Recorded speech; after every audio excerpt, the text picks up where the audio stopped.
कि हमारे इस सतयुग के अंदर में एक महान संत हुए हैं जिनका नाम है नामदेव जी।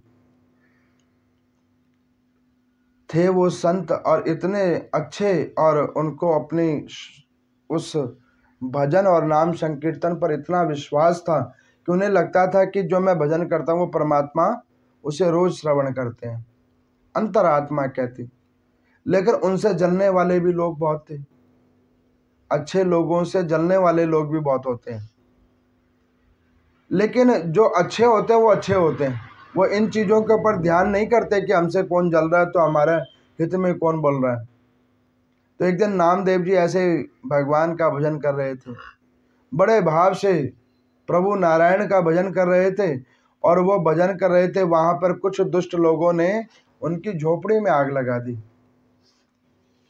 अब झोपड़ी में वो आग लगाकर चले गए।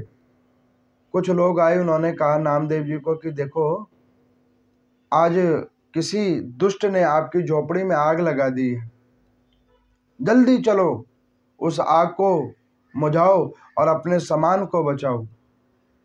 अब नामदेव जी वहाँ पे भजन कर रहे हैं, तो बार बार जब उनको कहा तो नामदेव जी ने कहा कि देखो, ना तो अग्नि मैंने लगाया और ना मैं जाकर अग्नि बुझाऊंगा, जिसकी अग्नि वही समेटेगा।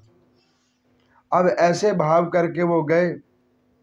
लोगों ने सोचा कि देखो ये तो मूर्ख ही हो गया है, अब कोई बाल्टीन से पानी गिर रहा है, कोई कुछ गिर रहा है, लेकिन आग तेज लगी हुई है। नामदेव जी का नाम जब खत्म हुआ, उठे और एक घी का पात्र लिया और वहां पर गए और नारायण जी की आहुति दे रहे हैं। किसी ने पूछा कि महाराज ये क्या कर रहे हो, लोग आग में पानी देते हैं जो शांत हो, तुम उसमें घी दे रहे हो।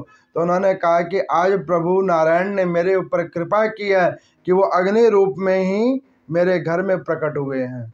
और दिन तो वो बाहर होते थे, कहीं यज्ञ मंडप में होते थे, आज उन्होंने मेरे ऊपर कृपा की है, मेरे घर के ऊपर में कृपा की है और इस घर को शुद्ध कर दिया है, वो अग्नि रूप में प्रकट हुए हैं।